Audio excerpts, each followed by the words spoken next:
Bonjour à tous et bienvenue dans le Duplex Bourse du mercredi 26 juin 2013. On se connecte tout de suite avec Frédéric Garcia de Bourse Direct. Bonjour Frédéric. Bonjour Brune. Alors la Bourse de Paris a marqué le pas dans les premiers échanges après un rebond à la clôture hier. Est-ce que vous pouvez nous en dire un peu plus ?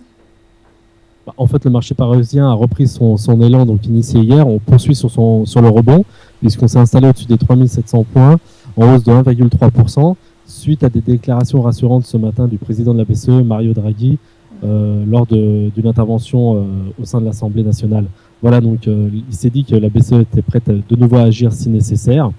Et il faut toujours noter donc qu'on a des effets positifs concernant des déclarations hier de la Banque de Chine qui était prête, si nécessaire aussi, à injecter de nouveau des liquidités dans le circuit de manière à redynamiser la croissance, et des présidents de Fed régionales qui ont mis un petit bémol concernant l'arrêt progressif donc, du quantitative easing 3. C'était pas pour dans l'immédiat. Voilà donc un marché qui poursuit sur son rebond initié hier. Très bien. Alors dans ce contexte, quels sont les supports et résistances à surveiller ? Alors on a repris un biais positif au-dessus de 3660. On devrait logiquement aller chercher les 3730.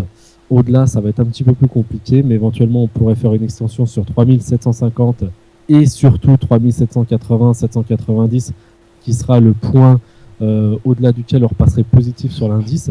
A contrario, si on repasse sous 3660, on devrait pouvoir prendre appui sur un support, sur une zone située autour de 3630, 3620. On passe du côté des valeurs maintenant. Air France KLM est en hausse. Le groupe va investir 1 milliard d'euros d'ici 2015 pour son service client et la montée en gamme sur les vols long courriers. Alors, est-ce que le titre va s'envoler aujourd'hui ? C'est le moins qu'on puisse dire, parce que le titre est en progression de 3,5% au-dessus des 7 euros. Voilà, donc ce qu'il faut savoir, donc, c'est que les classes affaires, pour toutes les compagnies, c'est l'activité la plus rentable. C'est là où il y a les meilleures marges. Donc, ils vont surtout, donc, dans la nouvelle stratégie d'Air France, je pense qu'ils vont surtout axer sur ce domaine-là, sur le secteur d'activité, au détriment peut-être de l'activité cargo, enfin transport de fret de marchandises, qui pour l'instant est le point noir de la compagnie aérienne. Ce qu'il faut savoir, c'est qu'il y a 32% des vols long courriers qui sont réalisés donc, dans le cadre professionnel, donc c'est assez conséquent. Et à l'intérieur donc, de ces personnes donc, qui voyagent à titre professionnel, ces personnes-là réalisent, donc 26% réalisent 4 voyages par an.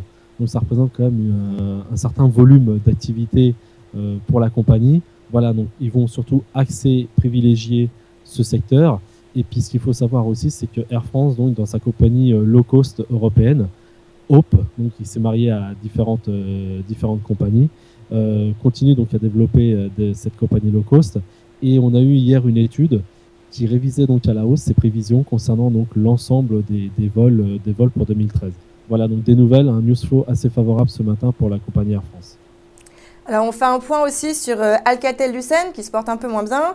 Le groupe a lancé une émission d'Océane de 550 millions d'euros pour rééchelonner sa dette. Alors est-ce que vous pouvez nous expliquer un peu tout ça ? Voilà, donc Alcatel est en baisse ce matin, mais baisse mesurée puisqu'on perd de l'ordre de 1,5% autour des 1,32, 1,33, 1,34 euros. Voilà, donc ce qu'il faut savoir, c'est donc ça va être une émission d'obligations convertibles dont le montant pourra être porté jusqu'à 630 millions d'euros. Donc c'est un petit peu au-delà des 550 évoqués ce matin.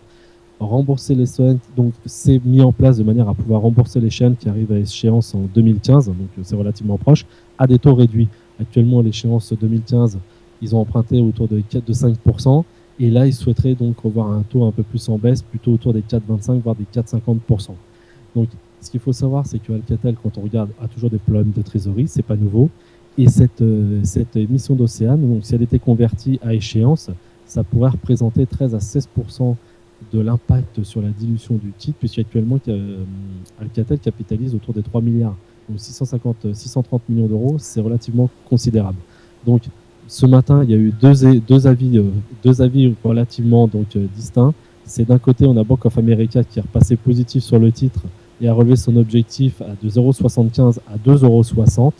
Et Exxon Paribas, au contraire, qui lui continue à être très réticent à investir sur le titre, puisqu'ils ont revu l'objectif de 0,60 à 0,40 centimes. Donc voilà, à voir maintenant par la suite qui aura raison. Mais on sent quand même qu'il y a de nouveau un petit attrait des investisseurs pour le titre depuis la présentation par M. Combe, donc le nouveau PDG du plan qui a été présenté le 19 juin dernier. D'accord.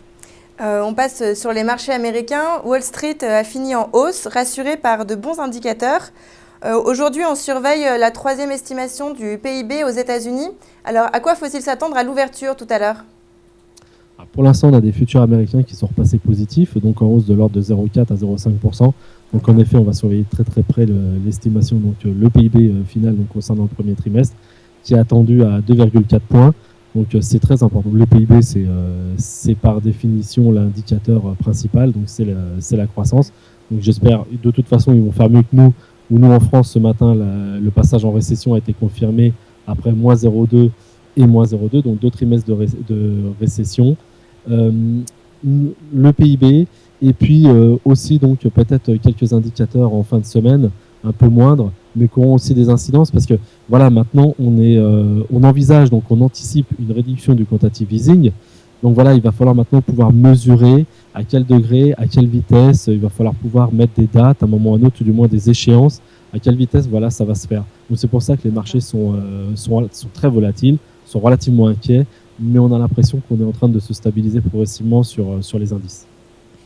Eh bien, merci Frédéric pour toutes ces informations. On se retrouve demain pour un nouveau Duplex Bourse. Au revoir. Au revoir.